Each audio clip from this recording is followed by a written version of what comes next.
Sirivarema. Shabahari Vili Bruzuta Pare Kete Paro Sapaha. Easy Prada, Saint-Esprit, viens nous faire du bien. Saint-Esprit, conduis-nous. Saint-Esprit, parle à nos cœurs, parle à nos vies, parle à nos âmes. Accorde la grâce avec des yeux que pour toi. Magnifique, glorieux, admirable. Seigneur, me voici, me voici. J'ai besoin de toi. Je veux te toucher, être touché par toi. Magnifique présence de Dieu, Seigneur, me voici dans ma condition. J'ai besoin de toi, Abba Père. Je veux te toucher, être touché par toi. Je viens avec mes imperfections, Seigneur. Me voici, je viens avec mes failles. J'ai besoin, je viens avec mes fautes. Je veux te toucher, être touché par toi, je ne retiens rien. Seigneur, me voici, je ne cache plus mes blessures, non, j'ai besoin de toi, je te reconnais. Je veux te toucher et je veux être touché par toi, magnifique présence de Dieu. Seigneur, me voici, me voici. J'ai besoin, je viens tel que je suis. Je veux te tout. Délivre-moi des maquillages spirituels. Délivre-moi des maquillages émotionnels. Je ne cache rien. Seigneur, me fais tomber les masques devant toi. J'ai besoin de toi. Je reconnais. Je veux te toucher. Il faut que mon adoration te touche ce soir. Touché par toi du plus profond de moi. Seigneur, me voici tel que je suis. J'ai besoin de toi, j'ai besoin de toi. Je veux te toucher, être touché par toi du plus profond de moi. Seigneur, me voici, Seigneur, me voici. J'ai besoin du plus profond de moi. Je veux te toucher et être touché par toi, je suis un vide en forme de toi. Seigneur, toi seul peux me combler. J'ai besoin, je suis tellement désespéré. Je veux te toucher, accorde-moi la grâce. Touché par toi chaque jour de ma vie. Seigneur, me voici, Seigneur, me voici. J'ai besoin de toi, je veux te toucher, être touché par toi. J'entends,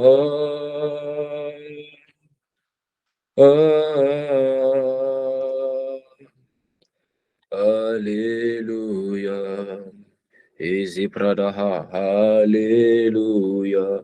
C'est le chant que mon époque chantera, chantons. C'est le chant des assoiffés. C'est le chant que ma vie dira. Alléluia. C'est le chant que ma famille dira. Alléluia. Aucun autre son sortira de nous. Chantons.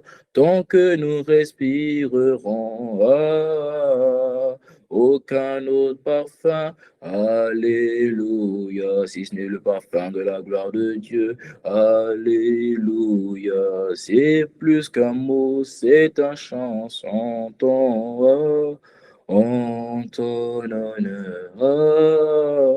Ça veut dire aller à Yahweh, Alléluia, ça veut dire aller à Yah, Alléluia.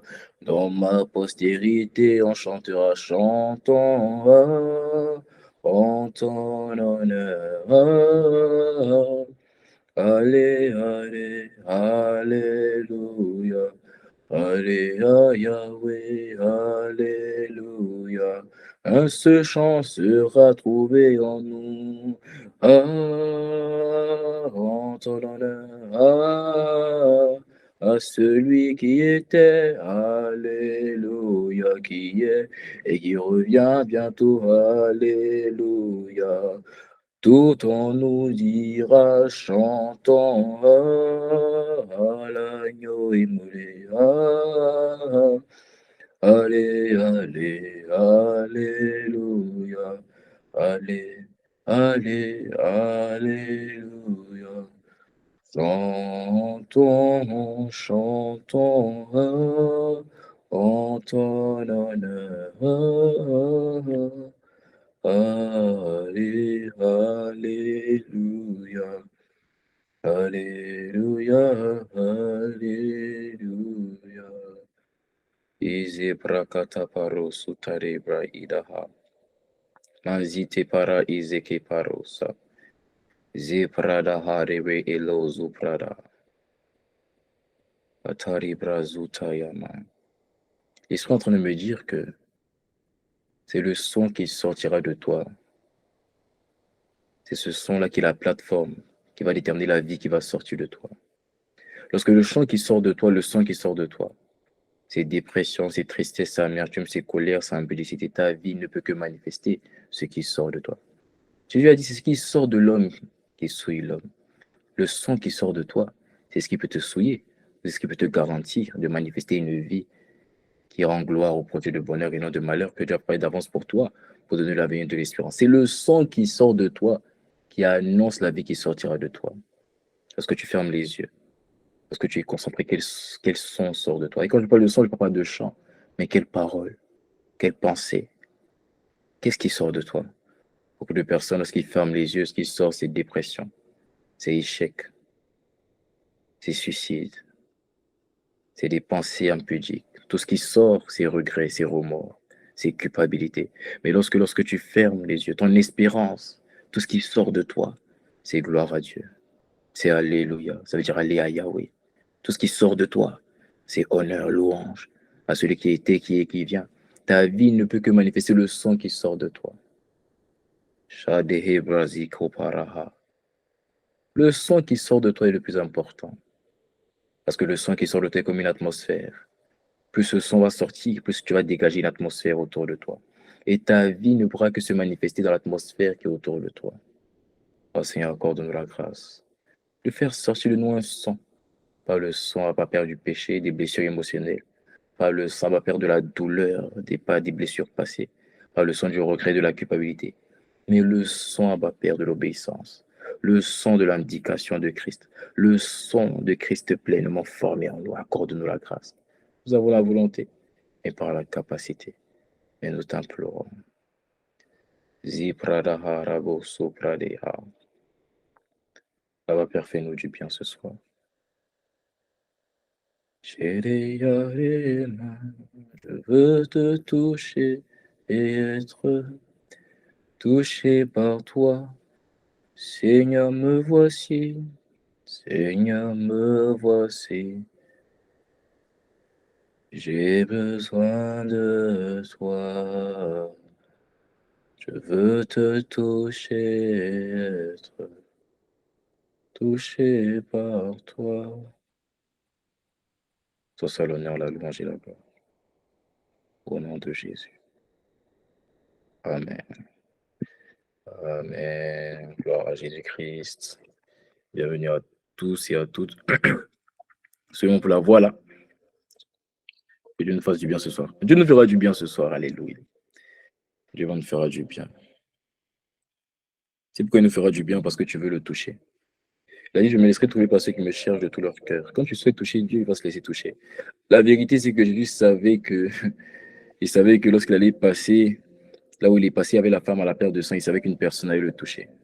Voilà pourquoi, conscient de ça, lorsque Pierre lui a dit, mais Seigneur, tu nous demandes qui t'a touché alors que beaucoup de personnes t'ont touché. Il a dit, je sais, mais j'ai ressenti une puissance sortir de moi. Ça veut dire, il savait que les gens allaient le toucher, mais il ne savait pas quelle puissance allait sortir de lui. En fait, la vérité, c'est que tout le monde le touche, mais la puissance qui sort de Jésus dépend de ta capacité, de comment tu le touches, avec quel cœur tu le touches. Quand tu dis, je veux te toucher, c'est pas simplement toucher, c'est dire à Dieu, je veux recevoir quelque chose. Et c'est quand tu viens le toucher avec une volonté de ressortir avec quelque chose, de recevoir avec quelque chose. C'est là maintenant qu'il peut dire, j'ai senti une force sortir de moi. Lui qui était dans une foule. Tout le monde le touchait. Mais comment ça se fait qu'il a remarqué pour la femme à la peur de sang? Elle n'a pas seulement touché, elle a touché en voulant recevoir quelque chose. Elle veut dire résolue en elle-même que si elle touchait le pan de sa robe, elle serait guérie. Après, à cause de la grâce des personnes qui souhaitent te toucher. Toucher le cœur de Dieu, c'est lui montrer que nous sommes là pour lui. Toucher le cœur de Dieu, c'est lui dire, ah, Père, s'il n'y a pas toi, qui irai-je? Toucher le cœur de Dieu, c'est toute une vie, c'est toute une culture. Et avant que tu sois libre, tu seras trouvé. Tu seras trouvé. Shabaha de Kiti Prazuko Parizaya. Ize Prado Homande Sederela Hozu Pradi. Saint-Esprit, parle-nous, te supplions. Alléluia. Gloire à Dieu. Gloire à Jésus-Christ. Alors, le titre de mon message ce soir, c'est tout simplement la victoire de la mort par l'espérance. La victoire de la mort par l'espérance. La victoire de la mort par l'espérance. Nous avons commencé à parler depuis maintenant quelques semaines. Nous avons commencé à parler d'une puissante clé que l'Esprit nous a montrée pour se consacrer, parce que nous sommes dans la série, se consacrer à Dieu. Et on a expliqué que se consacrer à Dieu, c'est au-delà d'une simple obéissance. Se consacrer à Dieu, c'est pas seulement obéir aux principes, aux préceptes, aux ordonnances, aux commandements de Dieu. Se consacrer à Dieu, c'est le mot consacrer, je t'ai expliqué, c'est le mot agiazo. C'est se mettre à part. C'est le même mot que sanctifier. Se consacrer à Dieu, c'est dire à Dieu, je suis disponible et disposé. Se consacrer à Dieu, ça veut dire à Dieu, je suis là.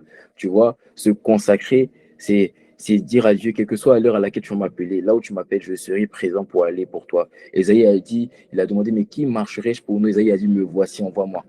Esaïe vivait une vie de consécration car il était capable de dire à Dieu, je suis disponible, tu peux m'envoyer. Se consacrer, ce n'est pas seulement une obéissance. Se consacrer, c'est être disponible. Se consacrer, c'est être disposé. Se consacrer, c'est avoir le cœur tout entier et en disant à Dieu, je suis là.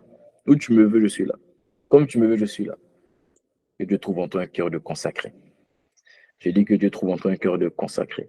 Et nous avons commencé à parler des différentes clés pour se consacrer. Et nous avons donné une clé depuis quelques semaines que nous avons commencé à aborder. Nous n'avons pas fini, je ne sais pas qu'on va terminer, mais que Dieu nous accorde la grâce. Et cette clé, c'est l'identité. La conscience de mon identité me permet de me consacrer. Parce que la consécration, comme je t'ai expliqué, ce n'est pas seulement une simple obéissance, c'est une vie en fait. On appelle la vie de la consécration, si tu veux appeler ça comme ça. Moi, c'est comme ça que j'ai appelé. Mais la vie de la consécration, en fait, c'est une vie différente qui m'est donnée en Christ. En fait, la vie de consécration, c'est, tu sais, tout le monde est chrétien, mais tout le monde n'a pas une vie, ne mène pas forcément une vie de consécration. La vie de consécration, comment ça se fait que les chrétiens sont capables de dire à d'autres chrétiens, je bénis Dieu pour ta vie, je rends grâce à Dieu pour ta vie, mais eux, on ne le dit pas à leur sujet. Parce qu'ils sont chrétiens, les deux sont chrétiens, mais il y a un qui mène la vie de consécration et l'autre ne mène pas la vie de consécration. La vie de consécration est une vie différente. Et je t'ai expliqué la semaine dernière que pour vivre une vie différente, il faut prendre conscience que ma vie a changé. Imaginons, j'ai pris l'exemple d'un fils de président. Imaginons qu'un fils de président, son père devient président et que c'est la première fois, alors c'est le premier mandat de son père, donc c'est la première fois qu'il devient fils de président. Alors, ce dernier sait automatiquement que sa vie a changé, n'est-ce pas? Tu passes d'enfant lambda à enfant du président. Ta vie a changé. Mais pour manifester une vie de présidentielle, c'est-à-dire ne pas aller n'importe où, ne pas s'associer à n'importe qui, ne pas parler n'importe comment, il faut qu'il prenne conscience, il faut qu'il accepte que son identité a changé, qu'il n'est plus n'importe qui, il est devenu enfant du président. Il en est de même pour la vie de consécration. Si tu veux la mener, tu vas devoir prendre conscience qu'en fait, je suis différent. Je ne suis plus comme l'enfant non présidentiel. Je suis devenu un enfant présidentiel. Et la conscience de ce que j'ai changé, la conscience de ce que c'est plus la même histoire, la conscience de ce que je ne suis plus la même personne m'amènera à vivre d'une différente manière. Quelqu'un avec moi? Donc, quand tu as déjà entendu, toi, tu ne m'aimes pas, amen. Mais amen quand même. Alléluia. Mais c'est très important de comprendre ça. Savoir qui je suis m'amène à être différent. Et on a parlé de l'identité. Donc, la conscience de mon identité m'amène alors à mener une vie différente. Et en Christ, je t'explique qu'il y a une vie différente qu'on appelle tout simplement la vie de la consécration. Maintenant, j'ai pris du temps pour t'expliquer que l'identité en Christ, c'est ce qui demeure. Tu vois, j'ai pris l'exemple d'une personne qui meurt. Tu vois, si une personne meurt, elle n'emportera rien sauf son prénom. C'est pour ça que quand tu vois comment ça s'appelle? Dans les cimetières, tu verras des personnes qui ont sur leur pierre tombale leur prénom et leur nom. Ils n'ont rien emporté, mais on sait que tel jour, à telle date, un tel est mort. C'est-à-dire qu'il a emporté son prénom. Et de la même manière, avec Dieu, l'identité, c'est pas ce qu'on a de manière passagère, l'identité, c'est ce qui demeure. C'est ce qui reste avec nous. C'est ça l'identité, ce qui ne change pas, ce qui ne vacille pas. C'est ça qu'on appelle l'identité. Et Dieu nous explique dans 1 Corinthiens 13, au verset 13, qu'en somme, trois choses demeurent. Trois choses demeurent. La foi, l'espérance et l'amour. Autrement dit, selon Dieu, L'identité d'un enfant de Dieu, c'est la foi, l'espérance et l'amour. Il a dit, mon juste vivra par la foi. L'espérance en vous, Christ en vous, l'espérance de la gloire. L'amour, c'est-à-dire son caractère, tel il est, tel il est, tel je suis. Donc les fondements de mon identité, c'est la foi, l'espérance et l'amour. Alors prendre conscience de ce que mon identité, c'est la foi, l'espérance et l'amour m'amènera à vivre une vie de consécration. C'est quoi avec moi? Et nous avons pris des semaines pour parler de ceux qui ont un problème avec, de ceux qui ont un problème avec leur identité. C'est-à-dire, soit ils ne connaissent pas leur identité, soit ils n'ont pas conscience, soit ils n'acceptent pas de manifester une vie qui est menée par leur identité, ou soit ils ne veulent tout simplement pas. Et on a parlé de comment remédier à ces 4 catégories-là, je te rappelle. Et depuis la semaine, nous avons commencé à parler de la puissance de ces 3 fondements pour nous consacrer. La semaine dernière, nous avons parlé de la foi pour nous consacrer. Dieu nous a fait vraiment du bien. C'était fort, hein? La semaine dernière, c'était fort. Et aujourd'hui, par la grâce de Dieu, nous allons parler de l'espérance pour nous consacrer. L'espérance. L'espérance est puissante pour se consacrer. Il a dit en somme 3 choses demeurent. On a parlé de la foi, aujourd'hui on parlera de l'espérance. Et si Dieu le permet, par sa seule grâce, on parlera la semaine prochaine de l'amour pour se consacrer. L'espérance est très puissant pour se consacrer. L'espérance est puissant pour se consacrer. L'espérance, je t'ai expliqué dans la plateforme main dans la main, la plateforme d'affermissement, que l'espérance est l'héritage à venir. Et l'héritage à venir a une puissance pour se consacrer. C'est une puissance pour se mettre à part. Ça a une puissance pour être disponible pour Dieu. Ça dégage une puissance pour être disposé pour Dieu. L'espérance est puissance. Et on va en parler aujourd'hui. Allons directement dans le livre de Jean 10 au verset 10. Jean 10 au verset 10. J'ai besoin que tu me suives attentivement et que l'esprit m'accorde la grâce d'expliquer parce que je ne te mens pas que aujourd'hui, là, je n'étais même pas satisfait quand j'ai fini de télécharger. Mais Dieu va nous faire du bien. Regarde avec moi dans le livre de Jean 10 au verset 10. La Bible dit, le voleur ne vient que pour voler, pour tuer, pour détruire. Moi, je suis venu afin que les hommes aient la vie et qu'elle est en abondance. Garde-moi le verset. Alors, regarde. Dans ce verset, Jésus a fait appel vie de consécration. La vie de consécration, Jésus en parle lorsqu'il parle de afin que mes prières aient la vie et qu'elles aient une vie abondante. Tu vois, quand il dit aient la vie et une vie abondante, il est en train de parler de la vie de consécration. Il est en train de parler de la vie de consécration parce que le terme vie ici, c'est le mot Zoé. Le mot Zoé en grec, ça veut dire en fait une vie vouée à Dieu. Amen. Donc tu vois, ça ramène à la consécration. C'est en fait une vie vouée, une vie dédiée à Dieu, une vie bénie par Dieu. En fait, c'est une vie que tu as vouée à Dieu et parce que tu l'as vouée à Dieu, Dieu te bénit, il a rempli de sa plénitude et tellement il a rempli, tu es en mesure de le donner aux autres. Voilà pourquoi il dit avec mes brebis et la vie, mais pas seulement la vie, pas seulement qu'elles aient Zoé, mais qu'elle est en abondance. Ça veut dire en fait qu'elles aient la capacité de se vouer à Dieu, de se consacrer à Dieu au point où elle engendre des personnes et des gens autour d'eux qui eux aussi se vouent à Dieu. Quelqu'un avec moi? Donc la vie de consécration, c'est ce qu'il explique ici dans ce verset. Quand il dit et la vie et une vie abondante, il est en train de parler de la vie de consécration. Je suis tellement rempli de l'esprit, tellement rempli de la vie Zoé, que je suis en mesure de la transmettre parce qu'elle est abondante en moi. Une vie vouée par Dieu. Il dit, moi, je suis venu afin que les hommes aient la vie. Mais je n'aime pas cette version. Il y a une version qui dit, afin que les brebis aient la vie. Mes brebis aient la vie. Afin que mes brebis aient la vie et qu'elles aient une vie en abondance. Donc, Jésus est venu afin que toi et moi, nous ayons une vie de consécration. Jésus est venu afin que toi et moi, nous ayons une vie de consécration. Il n'est pas venu seulement pour la prière du salut. Si tu fais la prière du salut, gloire à Dieu. Mais il y a plus que ça. Il est venu pour te donner une vie de consécration. Je t'ai posé la question la semaine dernière, je te repose la question. Qui n'aimerait pas que sa vie compte? Qui n'aimerait pas? Qui n'aimerait pas que sa lumière brille? Qui n'aimerait pas que son sel impacte? C'est ce que Jésus est venu faire. Il n'est pas venu simplement t'amener à faire la prière du salut et après. Il est venu t'amener à être sauvé pour sauver, libéré pour libérer, délivré pour délivrer. C'est de ça qu'il parle ici. Il dit, je suis venu pour que mes brebis aient la vie. Ça, c'est pour eux. Mais qu'elle est en abondance, c'est pour les autres. C'est-à-dire, je leur donne afin qu'ils aient tellement au point de pouvoir en donner. C'est la vie de consécration. Dieu te remplit tellement de joie, de paix, d'humilité, d'amour, que tu es en mesure de le transmettre aux autres. Je suis venu afin que les hommes aient la vie et une vie en abondance. Il est en train de t'expliquer. Il te dit, mais la raison pour laquelle vous récitez Jean 3,16, Dieu a tant aimé le monde. Il dit, ok, c'est vrai, Dieu a tant aimé le monde. Mais la raison pour laquelle il a aimé le monde, la raison pour laquelle j'ai accepté de venir, c'est parce que je suis venu donner une vie différente. Pas une vie chrétienne, pas un Christian lifestyle. Non, une vie de consécration. C'est pas un mode, c'est plus qu'un statut, hein. C'est plus qu'un titre, c'est plus qu'une appellation. Une vie de consécration, c'est une vie à part. On te regarde, on dit que non, toi tu marches avec Dieu. Que cela soit ton partage au nom de Christ Jésus. Que cela soit ton partage. Ah oui, je suis venu avec mes brebis et la vie, et qu'ils aient la vie en abondance. Alors, garde-moi le verset. Si Jésus, dans ce verset, te dit, moi je suis venu afin que mes brebis aient la vie, et qu'elles aient la vie en abondance, ça veut dire qu'avant qu'ils viennent, ces brebis avaient la mort. Carrément. Quelqu'un avec moi? Voilà. S'il dit ça, ça veut dire qu'avant qu'il vienne, ces brebis n'avaient pas la vie. Ces brebis avaient la mort. Mais la mort dont il parle ici, je vais t'expliquer c'est quoi. Mais ce que tu dois savoir, c'est que la vérité, c'est que à la chute de Adam et Ève, à la chute de Adam et Ève, le diable a introduit une nature, c'est-à-dire un caractère qu'on appelle la chair. Amen. Qu'on appelle la chair. Lorsque Adam et Ève ont péché, le diable a introduit dans l'homme une nature, un caractère qu'on appelle la chair. Amen, qui s'est manifesté par la peur. Ils ont dit, j'ai eu peur, je me suis caché. Mais qui t'a expliqué? Dieu l'a dit, mais qui t'a dit que tu es nu? Tu vois, donc la peur, c'est un symbole de la chair. Donc il a envoyé une nature qu'on appelle la chair. Il a aussi envoyé un système de pensée qu'on appelle le monde. Là, il veut dire que la femme, elle a vu du fruit. Quand elle a vu le fruit, ses yeux, là, vous les femmes, là, c'est ça. Dès qu'elle a vu le fruit, ses yeux ont commencé à s'ouvrir. Elle a vu que le fruit était agréable et bon à manger. Convoitise des yeux, c'est ce que je t'ai expliqué. Ça fait partie du fondement du monde. Tu vois, donc il a introduit un système de pensée qu'on appelle le monde, mais au-delà du caractère, au-delà du système de pensée du monde qu'il a introduit, il a aussi introduit une vie qu'on appelle la mort. Mais quand je parle d'une vie qu'on appelle la mort, ça devient un quotidien. Il a introduit un quotidien, il a introduit une manière de vivre qu'on appelle la mort. La mort, ce n'est pas simplement fermer les yeux à au ciel. La mort, c'est aussi un quotidien. Et quand tu étais dans le monde, tu vivais le quotidien de la mort. Je vais t'expliquer c'est quoi le quotidien de la mort. Mais la vérité, c'est que même en venant à Christ, beaucoup de personnes subissent encore le quotidien de la mort parce qu'ils n'ont pas la révélation de l'espérance. Et ce que je viens de t'expliquer. Parce que beaucoup de personnes vivent le quotidien de la mort. La mort. Il a introduit la mort. C'est un quotidien. La mort, c'est une manière de vivre sa vie. Et c'est ce que Jésus t'explique dans Jean 10, 10. Il dit le voleur ne vient simplement pour dérober, égorger et détruire. Et maintenant, il dit, moi, je suis venu afin que mes brebis aient la vie et une vie en abondance. Ça veut dire, en fait, avant que je vienne, ce que le voleur faisait, ça, c'est la mort. Donc, la mort, c'est trois choses.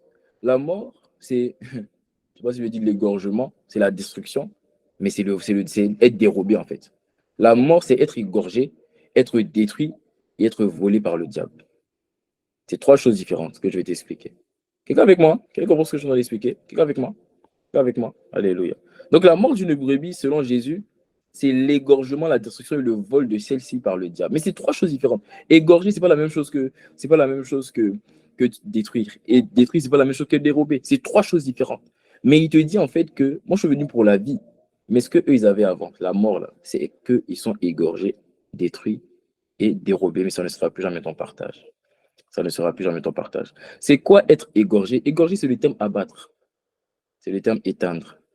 Comment tu sais que tu es égorgé par le diable? C'est lorsque, tu vois, quand on dit égorgé, ça veut dire qu'on a tué. Tu es d'accord avec moi? Ça veut dire qu'on a coupé, on a abattu, on a éteint. Mais quand on éteint quelque chose, cette chose commençait à s'allumer ou s'était allumé. Amen. Comment tu sais que tu es égorgé? C'est lorsque dès que tu commences à manifester quelque chose qui vient de Dieu, cette chose est comme mise à mort. J'ai l'impression que tu commences à manifester la joie de Dieu, la paix de Dieu, mais du jour au lendemain, cette joie-là, elle est comme éteinte. Tu la cherches, tu ne la retrouves plus. Mais tu avais commencé à manifester. Elle avait commencé à s'allumer. La sainteté avait commencé à s'allumer. La paix avait commencé à s'allumer. La foi, l'assurance, l'audace avait commencé à s'allumer. Mais tu as l'impression que ça a été mis à mort. Pourquoi? L'égorgeur a égorgé quelque chose. Et lorsqu'à chaque fois tu commences à manifester quelque chose, mais que cette chose est tuée et mise à mort, l'égorgeur a fait quelque chose. Et c'est un signe de la mort. Tu commences à manifester la santé. Mais dès que tu commences à manifester la santé, il vient un temps où tu as l'impression que ce que tu avais commencé à manifester depuis 3 jours a disparu. Pourquoi ça a disparu? L'égorgeur a fait quelque chose. Mais tu vois, quand on tue une personne, on ne dit pas la personne va te tuer, on surprend la personne. Une particularité du fait que tu es égorgé, c'est que ça te surprend. Du jour au lendemain, tu perds ta joie. Que tu avais commencé à recultiver. Ta vie de prière que tu avais commencé à recultiver, tu commences à la perdre du jour au lendemain. Tu es surpris. L'égorgeur a fait quelque chose. Et égorger, c'est différent de détruire. Détruire, c'est démolir entièrement. Ça veut dire on cherche sans rien trouver. Il y a des personnes, on cherche en eux la joie, on ne la trouve pas. Il y a des personnes, on cherche en eux la paix, on ne trouve pas. Il y a des personnes, on cherche en eux une vie sans blessure émotionnelle, on ne trouve pas. Il y a des personnes, on cherche en eux la vigueur, la force, on ne trouve pas. C'est-à-dire, en fait, ils sont détruits. Détruits, c'est démolir. C'est-à-dire, en fait, ils n'ont rien en eux qui démontre quelque chose d'autre, qui démontre, en fait, Dieu, en fait. Ils sont détruits entièrement. Ils n'ont pas de joie. On cherche, mais on ne le trouve pas. On cherche la santé, mais on ne le trouve pas. Et ça, détruire. Et maintenant, il dit dérober. Dérober, c'est voler. Ou encore, c'est arracher ce qui est à toi. Alors, tu vois, ça veut dire, en fait, quand on dit arracher ce qui est à toi, ça veut dire que tu as déjà quelque chose. Mais c'est comme si, au fur et à mesure, tu es en train de perdre. C'est comme si on t'arrache. Amen. C'est comme si on t'arrache. Et l'esprit m'a montré, il m'a dit, par exemple, tu vois, il y a des personnes, quand elles étaient petites, et là je parle à quelqu'un, elles étaient bien à l'école, tout allait bien, elles avaient des bons résultats à l'école. Mais d'année en année, plus ils ont commencé à aller dans la troisième, à la quatrième, à la seconde, ils ont commencé à monter de classe en classe, plus leur intelligence a commencé à baisser. C'est comme si on leur avait pris ce qu'ils avaient déjà. Tu vois, ils ont commencé à perdre la sagesse, commencé à perdre l'intelligence. Il y a des personnes, plus ils grandissent en âge, plus les mois avancent et plus la santé commence à se dégrader. Pourquoi? Parce que le voleur est en train de dérober quelque chose. Il est en train d'arracher quelque chose. Et maintenant, Dieu te dit, Jésus te dit en fait que ça là, c'est la mort. Et celui qui subit en fait ce quotidien-là, qui subit le quotidien où il perd tout, le quotidien où il perd sa joie, le quotidien où on a l'impression que le peu de les 5 pains et les 2 poissons de paix qu'il avait là, le diable est venu les prendre. Il dit celui qui subit ça, qui mène une vie contraire à la vie de consécration. Ce dernier ne peut même pas vivre la vie de consécration. Tu ne peux pas.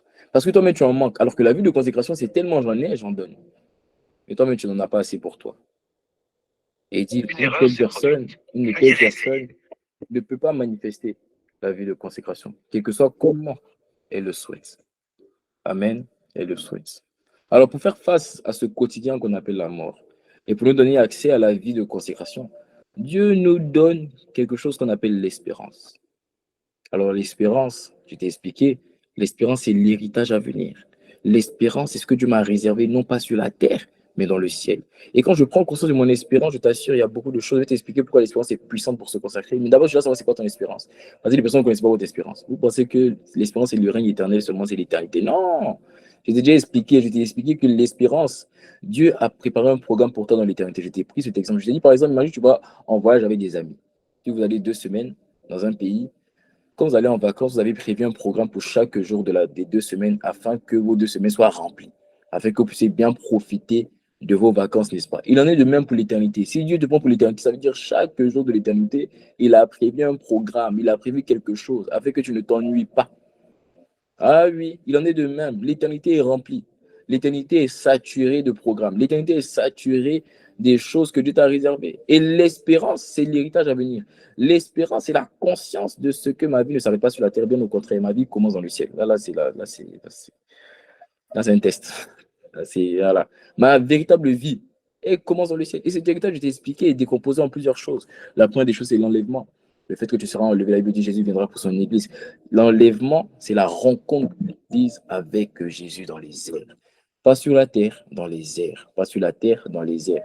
Il vient pour une église victorieuse et ils vont se rencontrer dans les airs. Pourquoi l'enlèvement? Parce que l'enlèvement est la rencontre entre l'église et Jésus afin de rentrer dans un mariage éternel. Alors, pour comprendre l'enlèvement, tu dois comprendre la culture juive. Dans la culture juive, je vais t'expliquer rapidement. Dans la culture juive, ce qui se passait. Il se passait que lorsque un garçon voulait marier une femme, c'est pas lui qui mariait la femme, il allait dire à son père, papa, je veux marier la femme. Et c'est le papa qui alors venait vers la femme pour en fait expliquer que mon fils veut te marier. Amen. Et lorsque la femme acceptait, qu'est-ce qui se passait? Il se passait que euh, il présentait alors son fils à la femme, et il a fini de présenter son fils à la femme, il repart chez lui avec son fils. Il repart chez lui avec son fils, et maintenant le père et le fils restent à la maison en préparant le fils pour le mariage.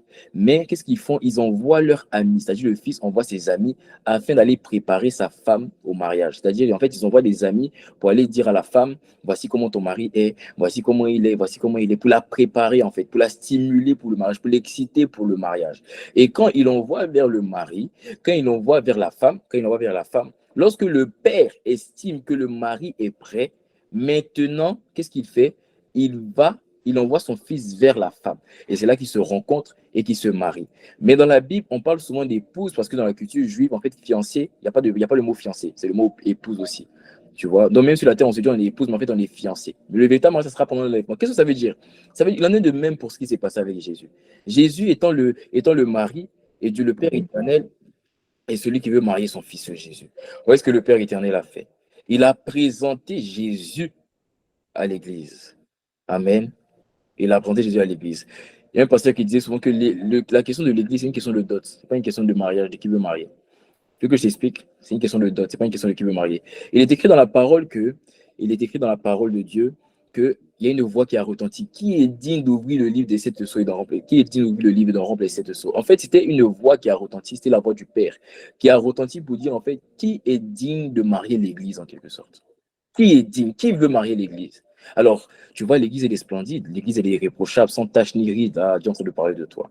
Et tu vois, quand il a vu l'Église, quand tout le monde a vu l'Église, Gabriel a vu l'Église, Michael a vu l'Église, les Casés ont vu l'Église. Tout le monde a vu l'Église. Tout le monde a vu l'Église. Maintenant, quand ils ont vu l'Église, ils ont dit, moi, je vais acheter. Mais ils n'ont pas osé regarder le livre parce que le livre ne contenait pas seulement la splendeur de l'Église. Le livre contenait aussi la douleur pour avoir l'Église. Ça veut dire, en fait, ils n'ont pas pu regarder le livre parce qu'ils ont vu que pour avoir l'Église, il va falloir mourir. Il va falloir être séparé de Dieu. Voilà pourquoi aucun d'entre eux n'a accepté, parce que Gabriel, Michael, jamais une personne parmi les anges avait vécu depuis l'éternité sans Dieu. Voilà pourquoi Jésus, lorsqu'il était en agonie à la croix, en fait, il était en agonie. Pourquoi? Parce qu'il n'avait jamais vécu depuis l'éternité sans Dieu. Mais il savait que pour l'Église, c'était le prix à payer. Le prix à payer, c'était d'être séparé de Dieu. Donc, la question de l'Église, ce n'est pas la question de qui veut l'Église. La question de l'Église, c'est une question de dot. Qui est prêt à payer la dot? Donc, les anges n'étaient pas prêts à payer la dot. Les anges n'étant pas prêts à payer la dot, Jésus a payé la dot. Il a payé la dot. Maintenant, vu qu'il était prêt à payer la dot, à mourir, maintenant le Père, qu'est-ce qu'il a fait? Le Père, qui est le cerveau de la rédemption, a dit à Satan, parce que c'est Satan qui peut empêcher le mariage, en fait, a dit, je mettrai une inimitié entre ta postérité et la postérité de la femme. C'est-à-dire, je vais maintenant envoyer mon fils afin qu'il puisse avoir l'église, ce qu'on appelle la rédemption. Amen. Et quand il a envoyé son fils afin qu'il puisse avoir l'église, il a présenté son fils à l'église. Et quand Jésus est venu sur la terre, il a présenté son fils à l'église. Et qu'est-ce qu'il a fait après ça? Il a ramené son fils. Après, Jésus a dit, je monte vers le Père. Alléluia. Et maintenant, qu'est-ce qu'il a fait? Le Père et le Fils ont envoyé des amis. C'est les prophètes, c'est les pasteurs, c'est les prédicateurs, c'est les apôtres qui sont là pour le perfectionnement des saints. Et une fois maintenant qu'il a envoyé maintenant les amis, qu'est-ce que les amis font? Les amis sont censés préparer la femme à l'époux. Mais le problème des amis de notre génération, c'est que les amis maintenant veulent prendre la place de l'époux. Au lieu de préparer l'épouse à l'époux, maintenant, eux, ils se préparent eux-mêmes pour l'épouse. Ils veulent marier l'église. C'est ça le problème des amis. C'est ça le problème des amis maintenant. Mais le problème, c'est que Jésus, c'est un Dieu jaloux. On ne touche pas à son épouse. Alléluia. Donc, il envoie maintenant ses amis. Il envoie ses amis pour parler. Et quand ses amis parlent, quand ses amis maintenant, en fait, stimulent la femme, et stimulent l'Église à recevoir Jésus, maintenant jusqu'à ce que le Père estime que le Fils est prêt. À quel moment? Lorsque le dernier païen sera rentré. De la même manière que le dernier animal est rentré dans la arche de Noé. Une fois que le dernier païen sera rentré dans le royaume, là maintenant, le Père va estimer que le Fils est prêt, et au son de la trompette d'un archange, l'enlèvement va sonner. Et cet enlèvement maintenant, c'est la rencontre de la femme, c'est-à-dire l'Église, et le mari, l'époux, mais dans les airs. Pourquoi? Parce qu'il y aura un mariage. Tu vois, par exemple, quand tu te maries, bon, j'ai dit quand tu te maries, je ne parle pas de toi. Bon, c'est une personne qui est mariée. En tout cas, quand tu te marieras, tu vois, par exemple, dans les mariages, le mari vient chercher l'épouse, ou ça, c'est comme au pied de l'autel. Il en est de même. Jésus vient chercher l'époux au pied de l'autel qui est le ciel. Il envoie. Et qu'est-ce qui va se passer dans le ciel pendant 7 ans? Pendant qu'il y aura la grande tribulation sur la terre, nous allons dans le ciel pendant les noces de l'agneau. Et pendant les noces de l'agneau, ça sera un temps, ça sera un mariage pendant 7 ans. Tu danses pendant 7 ans. Tu joues pendant 7 ans. Tu manges pendant 7 ans. Sans t'arrêter. Il n'y a pas d'excès de table là-bas. Tu fais ce que tu veux pendant 7 ans.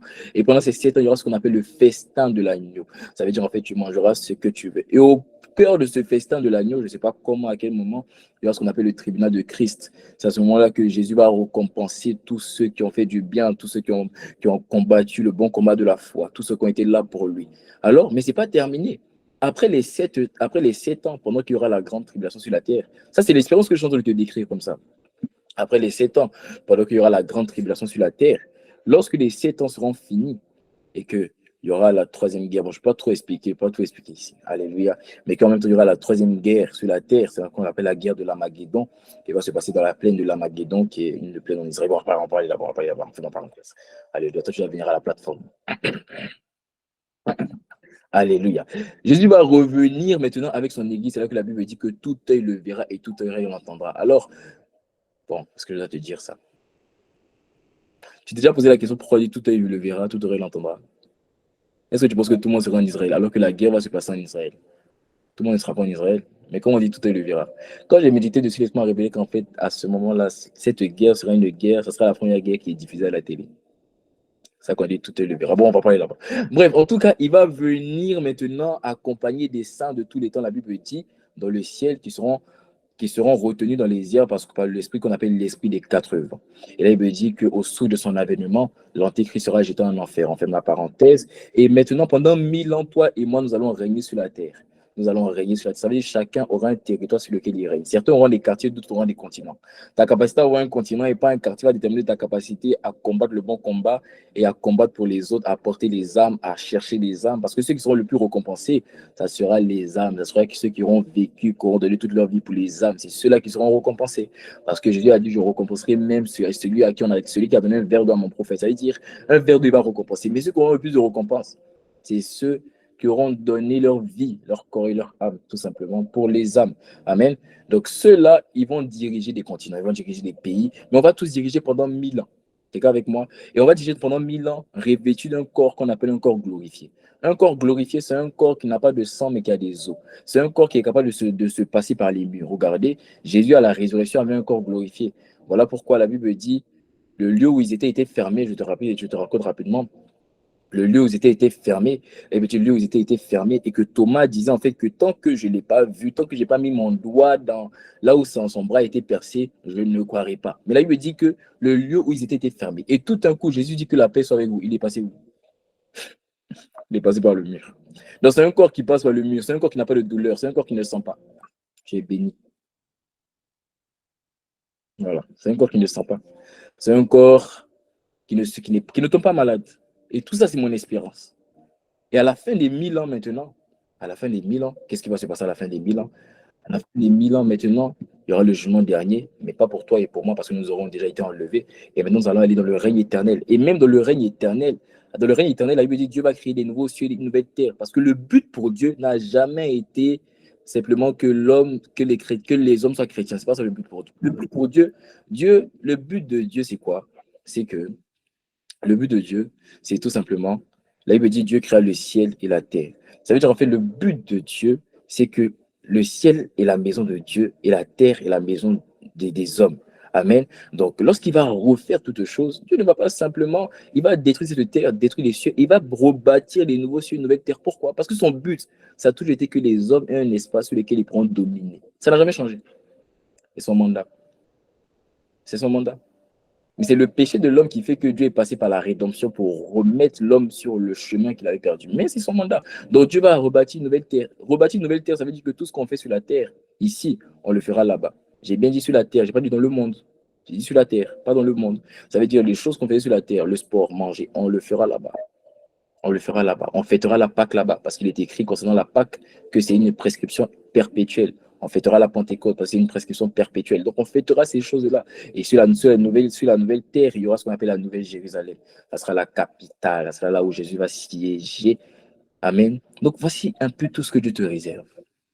Voir Jésus tel qu'il est. Moi, je suis impatient de le voir. Je veux voir tous ceux qui ont fait les réalisateurs des films, là, qui ont mis avec des longs cheveux. Moi, je veux voir vraiment, vraiment, si c'est ça. Non, je ne sais pas pour toi, mais quand tu prends conscience de l'espérance, de ce que je le verrai, et qui sera l'attraction principale, c'est lui qui sera la raison pour laquelle je serai là. Je verrai Paul, David, mais quand je vais les voir, je vais dire, on va se parler après, en toute l'éternité pour se parler. Mais lui, là, je veux savoir qui il est.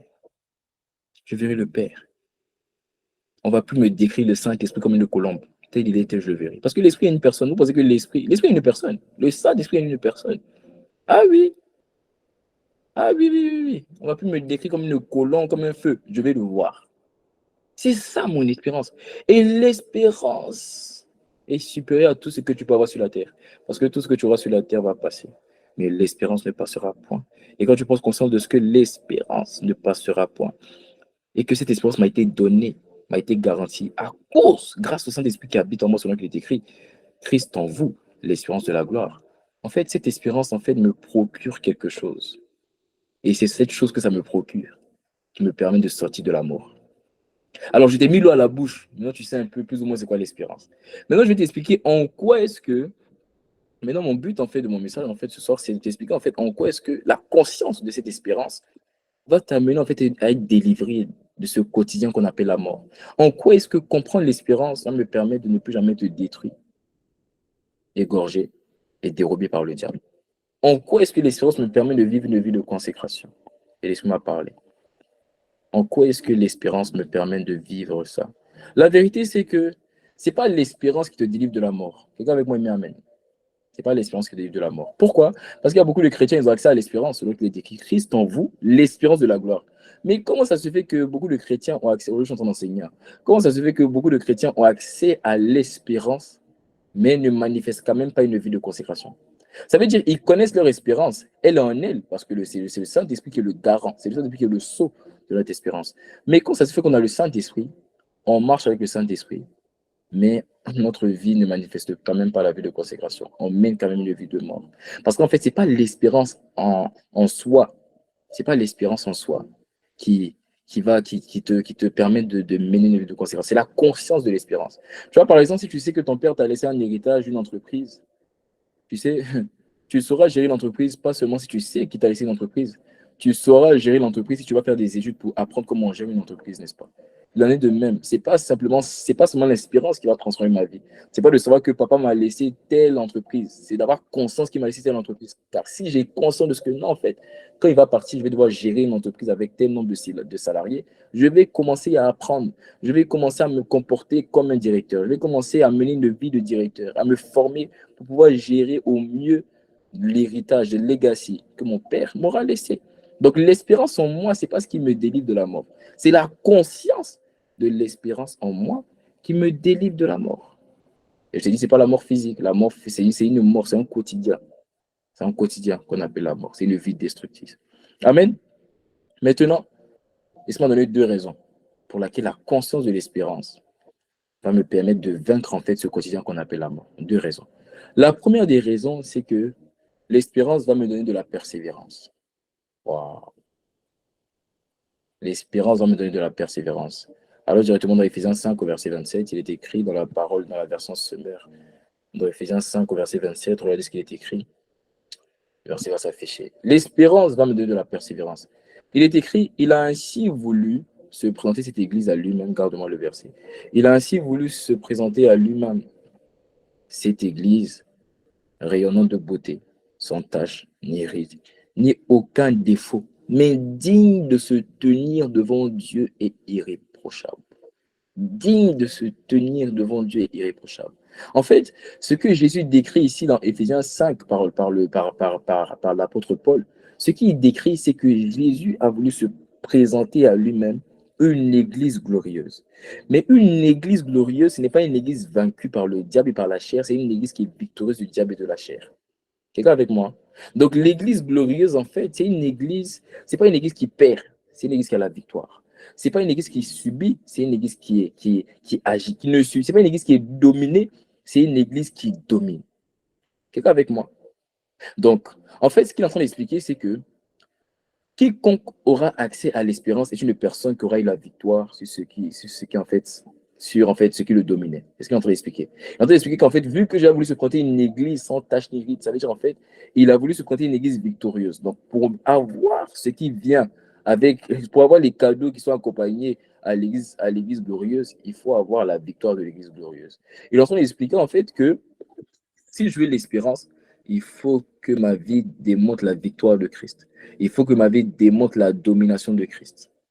Et le fait de comprendre, de prendre conscience de l'espérance, et de prendre conscience que l'espérance ne vient pas pour les vaincus, mais pour les victorieux, me donnera de la persévérance. Quelqu'un avec moi? Ça me donne de la persévérance. Pourquoi? Parce que si j'ai conscience que je dois manifester la victoire de Dieu afin de vivre mon espérance, automatiquement, ça va m'amener à persévérer. Ça m'a mené à persévérer. Mais la persévérance dont je te parle ici, ce n'est pas simplement le fait de tomber, de se relever. Ce n'est pas ça. Ce n'est pas de ça que je parle. La persévérance dont je parle ici, c'est le fait de résister au diable. La persévérance, c'est le fait de refuser. Quelles que soient les saisons où le diable t'enverra des blessures émotionnelles, où il t'enverra des choses pour toucher ton cœur, tu dis je refuse. Je refuse d'être égorgé par toi.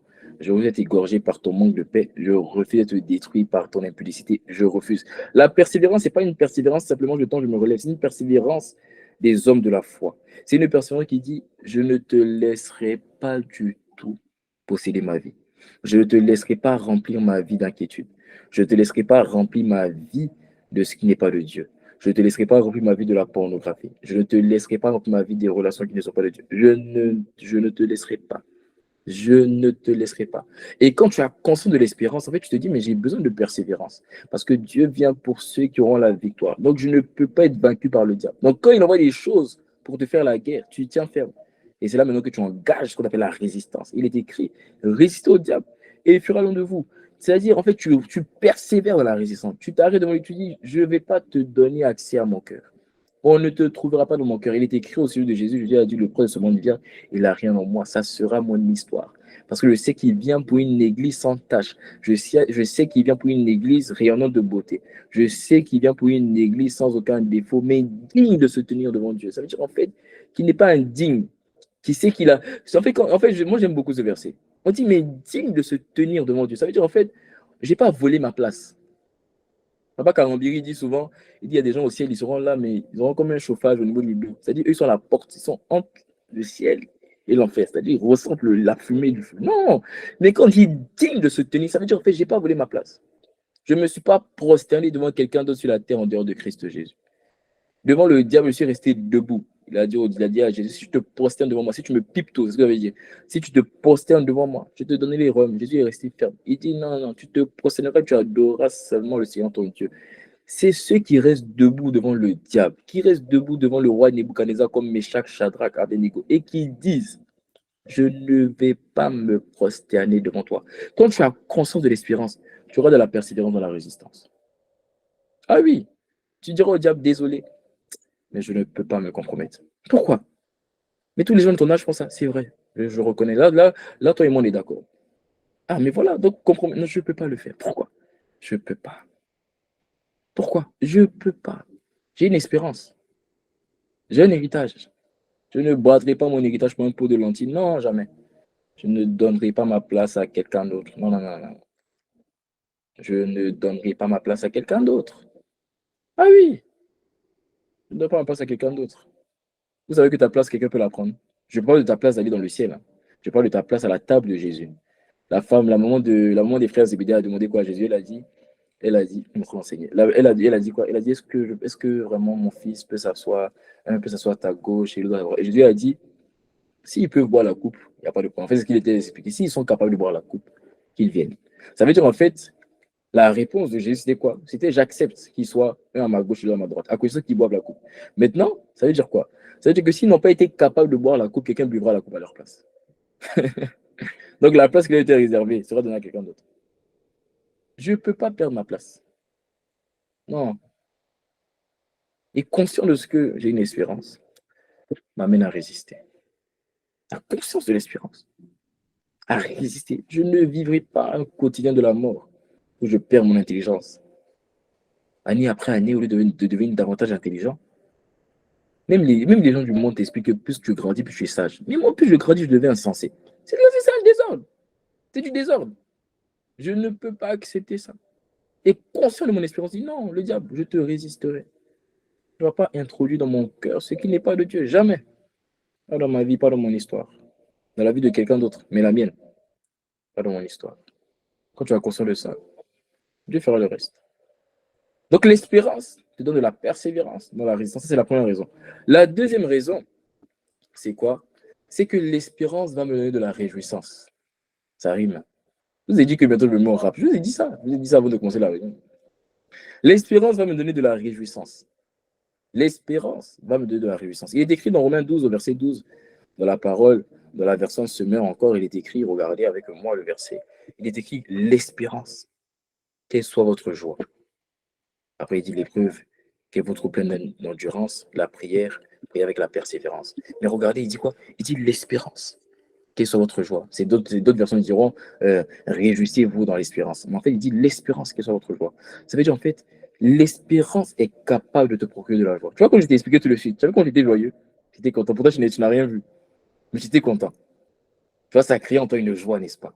C'est ce qu'il est en train d'expliquer. Il dit l'espérance procure une joie. Mais en quoi est-ce que la réjouissance qui me vient de l'espérance me délivre de ce quotidien qu'on appelle la mort? Je vais t'expliquer. Mais en fait, il t'explique que l'espérance, quelle est votre joie? Ça veut dire en fait, ta joie doit d'abord provenir de l'espérance. C'est fort ce que Paul dit. Hein. Il dit quelque chose que tu vas voir sur la terre, c'est bien, mais pas d'abord ça. Et là, quand il parle d'une joie éphémère, il parle de la joie parfaite. Il y a un verset, j'ai oublié la référence, où Dieu dit, où c'est Jésus qui parle, il dit, afin que votre joie soit parfaite. C'est-à-dire, en fait, il dit, afin que votre joie soit parfaite. Et je me rappelle que j'ai oublié le verset, je pense que c'est dans Jean 15, si je ne me trompe pas. Je pense que ça doit être dans Jean 15. Mais en fait, de ce que l'Esprit m'expliquait concernant ce verset, c'est qu'en fait, ta joie plus la joie de Dieu rend ta joie parfaite. Mais en fait, quand il dit l'espérance, quelle soit votre joie, il parle de la joie parfaite. Ça veut dire, en fait, c'est quand tu arrives à mettre ta joie et que Dieu met sa joie, c'est là que ta joie est parfaite. Ta joie seulement ne te rendra jamais, te rendra, les simples choses que tu as pour toi ne te rendront jamais joyeux parfaitement. C'est seulement quand ta joie est associée à celle de Dieu que ta joie peut être parfaite. Et quand il dit l'espérance, quelle soit votre joie, ça veut dire en fait que ta joie parfaite provienne de l'espérance. Parce que s'il y a bien un sujet sur toi et Dieu pouvait avoir, c'est un sujet en commun sur toi et Dieu pouvait être d'accord, c'est l'espérance. C'est l'espérance.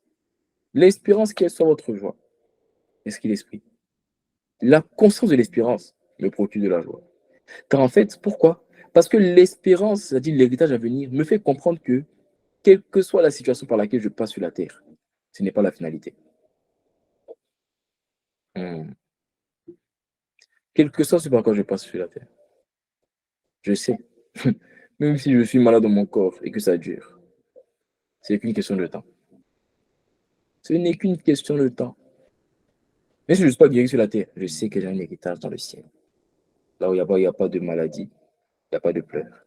Et le simple fait de savoir en fait que, quelle que soit ma condition aujourd'hui, que ce soit la prison, ce n'est pas ce que je serai demain. Ce n'est pas ce que je suis dans l'éternité. Quand en fait j'ai conscience de ça, en fait, Paul t'explique que ça te donne de la joie.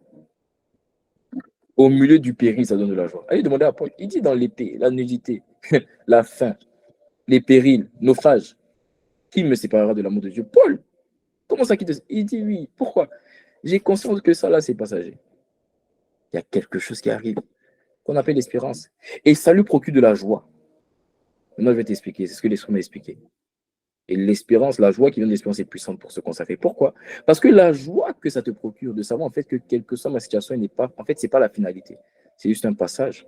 En fait, cette joie va créer en toi de la force. C'est là qu'il est écrit, la joie de l'éternel est ma force. Ça veut dire en fait, à partir du moment où tu as la joie de l'espérance, tu es en train de créer de l'énergie. Tu es en train de créer une force. Tu es en train de créer une force. Une force, en fait, qui t'amène à aborder n'importe quelle situation comme étant victorieux. Tu sais, une personne qui est toujours joyeuse sera capable de tout faire. Quand il y a une situation qui vient, mais que la personne n'est pas attristée, que la personne n'a pas, garde ça, n'est pas attristée, n'est pas amère, mais qu'elle est encore joyeuse, même au sein de la maladie, garder sa joie, amène, ça procure une force d'être en mesure de tout faire. Donc, quand Paul dit que l'espérance soit votre joie, ça veut dire en fait que l'espérance soit ta force. La force, pourquoi? Pour surmonter toutes sortes d'obstacles et toutes sortes d'épreuves. L'espérance est une force qui te permet de surmonter toutes sortes d'obstacles. Il m'a dit, la joie est une force qui te rend capable de tout. Et Paul a dit quoi? Il a dit, je puis tout par celui qui me fortifie. Autrement dit, je puis tout par une force. La force qui vient de l'éternel, la force qui vient de Dieu. Mais cette force-là, elle vient de la joie que je garde. Et ma joie, je dois la voir de la conscience que j'ai de mon espérance.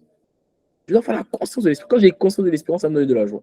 Et la joie me donne de la force. Et cette force va me permettre d'être capable de tout faire. Donc la joie de l'héritage à venir, ce n'est pas simplement pour l'héritage à venir. La joie de l'héritage à venir me permet même sur la terre d'être en mesure de sortir de toutes sortes d'épreuves. Oh,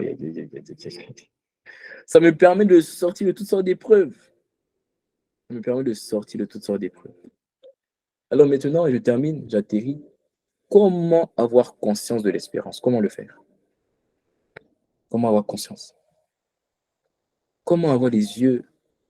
Comment avoir téléchargé en moi le fardeau de l'espérance? Comment avoir conscience de l'espérance? Je vais t'expliquer. Alors, dans Hébreux 11, au verset 24 à 26, la parole se met rapidement. Il est écrit dans la parole, par la foi, Moïse, devenu adulte, regardez, Moïse, devenu adulte, a refusé d'être reconnu comme le fils de la fille de Pharaon. Il a refusé d'être reconnu comme le fils. Ça veut dire qu'il a refusé en fait toute éducation qui n'était pas de Dieu. Il a refusé tout mode de vie qui n'était pas de Dieu. Première des choses, ce qu'il a refusé. Il a refusé de te trouver comme le fils de Pharaon. Maintenant, on continue à regarder. Il a choisi de prendre part aux souffrances du peuple de Dieu plutôt que de jouir momentanément d'une vie dans le péché. Ah, donc il a refusé la mort. Oui. Il a refusé la mort. Il a refusé la mort.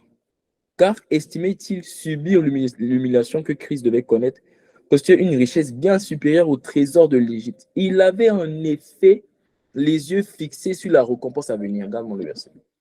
L'Esprit m'a dit que pour avoir la conscience de l'espérance, en fait, il faut faire comme Moïse. Il faut avoir les yeux fixés sur la récompense à venir. Il faut avoir les yeux fixés sur la récompense à venir. C'est-à-dire, en fait, il faut avoir les yeux fixés sur l'espérance.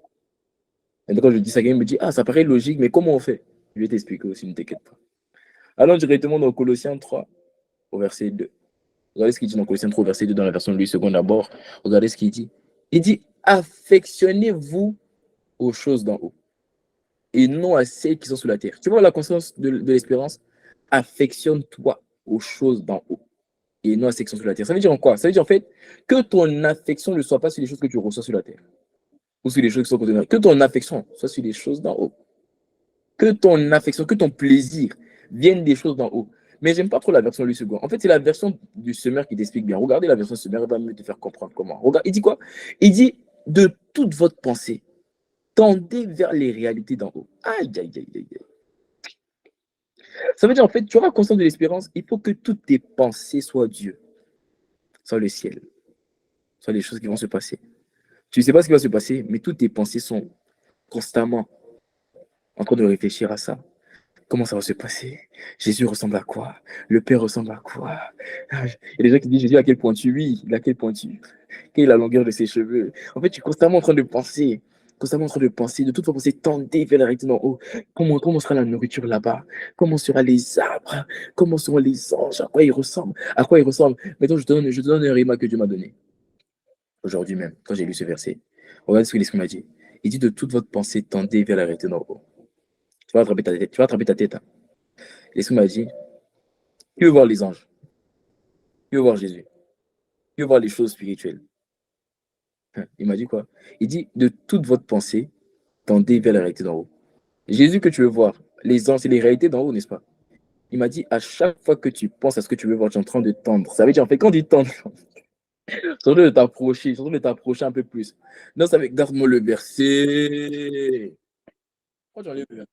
On enlève le verset. Ça veut dire, à chaque fois que tu réfléchis à ce que tu veux voir, en fait, tu es en train de t'approcher un peu plus de ce que tu veux voir. Alors, il y a des personnes qui me disent, je veux voir le ciel.